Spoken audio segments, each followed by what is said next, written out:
మీరు ఈరోజు ఒక ప్రొడ్యూసర్ గారి హస్బెండ్గా బెటర్ హాఫ్గా వచ్చారా, లేదా ఒక తండ్రి బాధ్యతలో వచ్చారా, లేదా ఒక యాంకర్గా నాతో మాట్లాడడానికి వచ్చారా? ఈ 3 ఆప్షన్స్లో 4th ఆప్షన్ కూడా ఉంది, వరుణ్ తేజ్కి కంపెనీ ఇవ్వడానికి వచ్చారా?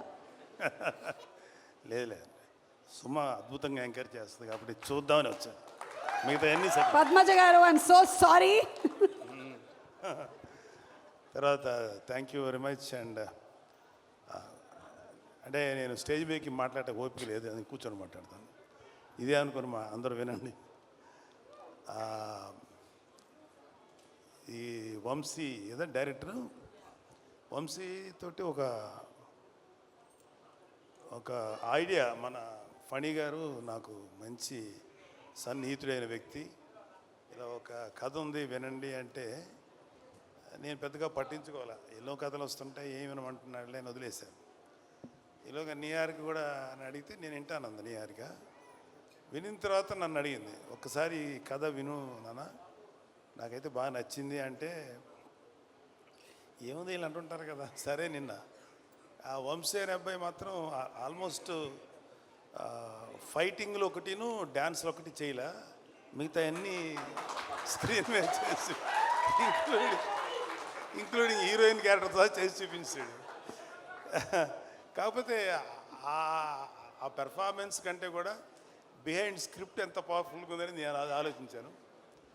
నాకు చాలా నచ్చింది. నాకు చాలా నచ్చిందంటే ఈ సినిమా పర్ఫెక్ట్గా ప్రజెంట్ చేస్తే మాత్రం మంచి సినిమా అవుతుంది, మంచి సక్సెస్ఫుల్ సినిమా అవుతుంది అని అప్పుడు నేను అనుకున్నాను.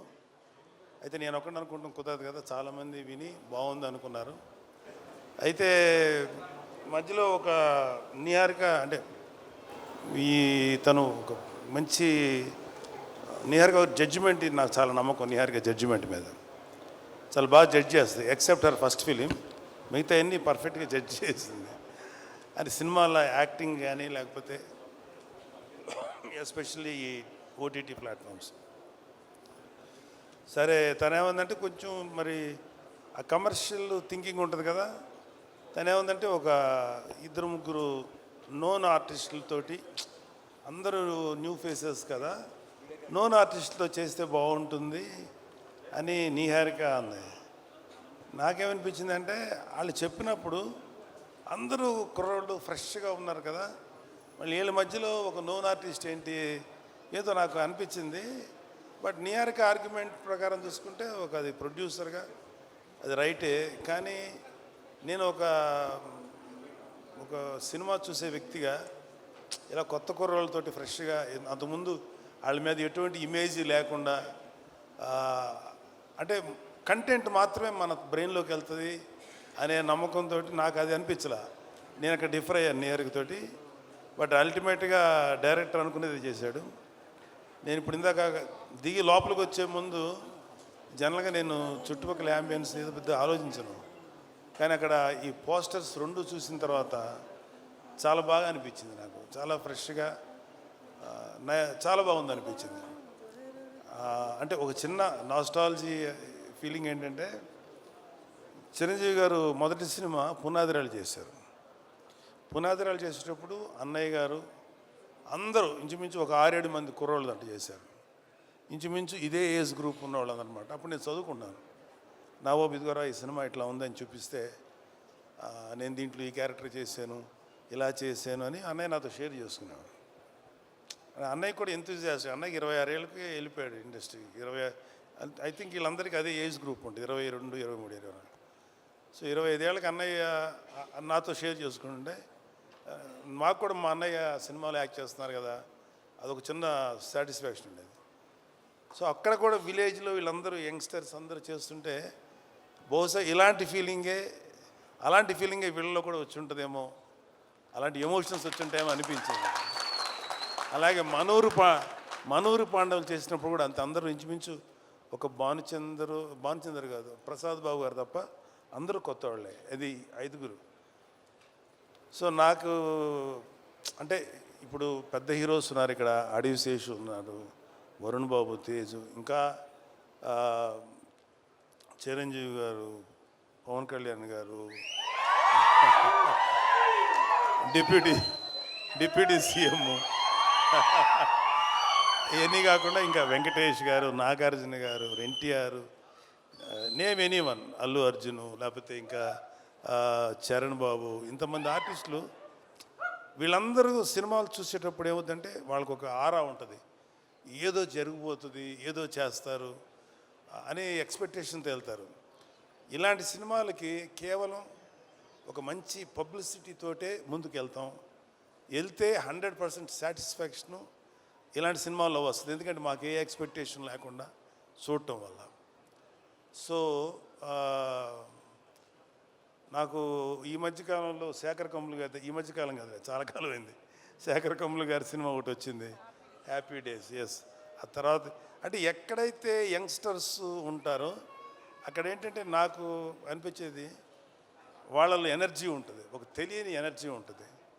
అది ఒక్కొక్కసారి ఓవర్బోర్డ్ అవుతుంది, ఒక్కొక్కసారి కొంచెం ఏదైనా తేడా జరగచ్చు. కానీ ఏది జరిగినా ఆ ఎనర్జీ తాలూకు ఇంపాక్ట్ మాత్రం ప్రతి ఒక్కళ్ళు ఫీల్ అవుతుంటారు. సో ఈ సినిమాకి చెప్పిన కథ, మన వంశీ చెప్పిన కథ మాత్రం నాకు చాలా నచ్చింది. సరే, ఇక్కడ ఆర్టిస్టులుగా చూసుకుంటే ఒక కురువృద్ధుడు సాయి కుమార్ తప్ప మిగతా అందరూ కొత్తగా ఉన్నారు. కానీ ప్రతి కుర్రవాడి వెనకాల అవి కేవలం స్టిల్స్లా లేవు, వాళ్ళ వెనకాల వాళ్ళ యాటిట్యూడు, వాళ్ళ ఏదో ఫీల్ తెలుస్తుంది అక్కడ చూస్తున్నంటే. సో వీళ్ళల్లో ఆ కుర్రోడు అబ్బాయి పేరు ప్రసాద్ బెహ్రా, అబ్బాయిని కొంచెం టీవీలో చూసాం. మంచి డైలాగ్ రైటరు, కానీ అతనికి సినిమాలో చేయాలని కోరిక ఉంది. Prasad, you can try for a good dialogue writer, అది కూడా ట్రై చేయి. ఎందుకంటే కొన్ని ఎపిసోడ్స్ చూశాను టీవీల్లో, తను చేసింది చాలా బాగా రాస్తున్నాడు, చాలా కాంటెంపరీగా రాస్తున్నాడు. మిగతా వాళ్ళ గురించి నాకు ఇంకా డీటెయిల్ తెలియదు కాబట్టి తప్పుగా అనుకోకండి, మీరు అందరూ డెఫినెట్గా ఎక్సలెంట్గా చేస్తుంటారు. నేను ఆ ట్రైలర్ చూసినప్పుడు మాత్రం నాకు చాలా బాగా చేశారనిపించింది అందరూ. అండ్ ఈవెన్ హీరోయిన్స్ వాళ్ళ పాత్రల పరిధికి చాలా బాగా చేస్తుంటారని ఎక్స్పెక్ట్ చేస్తున్నాను. మ్యూజిక్ డైరెక్టర్ అనుదీప్ కూడా చాలా మంచి సాంగ్స్ ఇచ్చారు కాకపోతే నాకు అనిపించింది ఏంటంటే అనుదీప్ కూడా ఒక క్యారెక్టర్ చేస్తుంటే ఏమైపోద్ది, ఇంతమందిలో అతను ఒక క్యారెక్టర్ చేస్తుంటే పోద్ది కదా ఒక క్యారెక్టర్ అనిపించింది.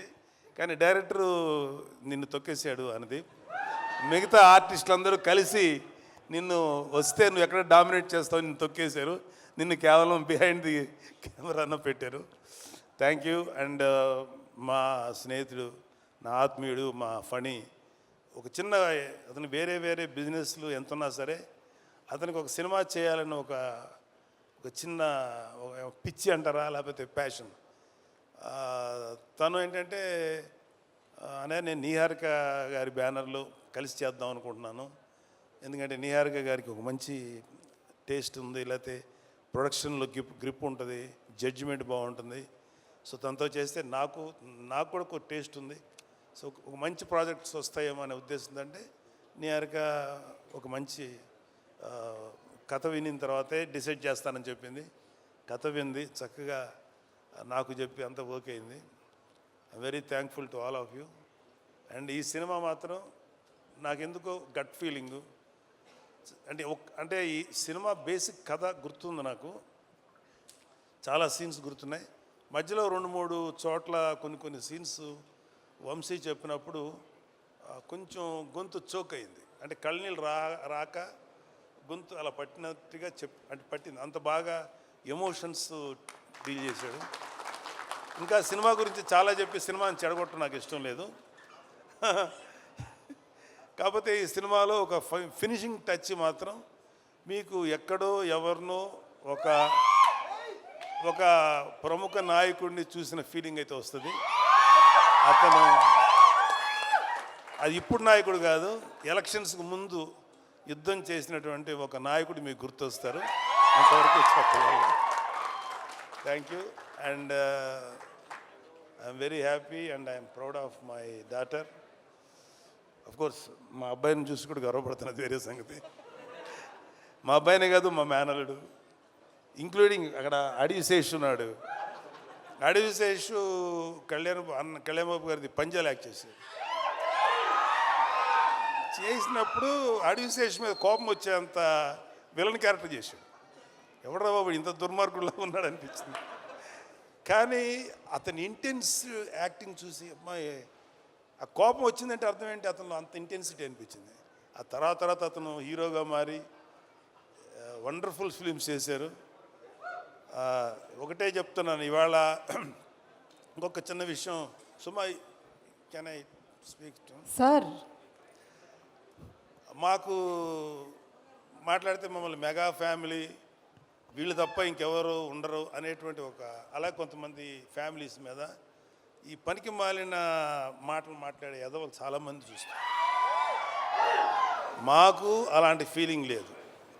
సినిమా ఇండస్ట్రీ మా అబ్బ సొత్తు కాదు, మా నాన్న సామ్రాజ్యం కాదు, మా తాత సామ్రాజ్యం కాదు. అలాగే మన అక్కినేని గారి ఫ్యామిలీయో నందమూరి ఫ్యామిలీ సామ్రాజ్యం, అది అందరిది ఇది. సో ఇవాళ అడవి శేషు గారు లేకపోతే ఎంతోమంది యంగ్స్టర్స్ ఫిల్మీ ఫ్యామిలీ సంబంధం లేకుండా దే ప్రూవ్డ్. వాళ్ళకి ఎవరు అడ్డం వచ్చారు? వాళ్ళ టాలెంట్స్ వాళ్ళు పైకి వచ్చారు. ఏమో ఇప్పుడు ఈ కుర్రాళ్ళల్లో ఎవరు ఏ రేంజ్కి వెళ్తారో ఎవరు ఊహించను కూడా ఊహించలేరు. ఏమో ఎంత గొప్పగా వెళ్తారు. ఎందుకంటే ఇవాళ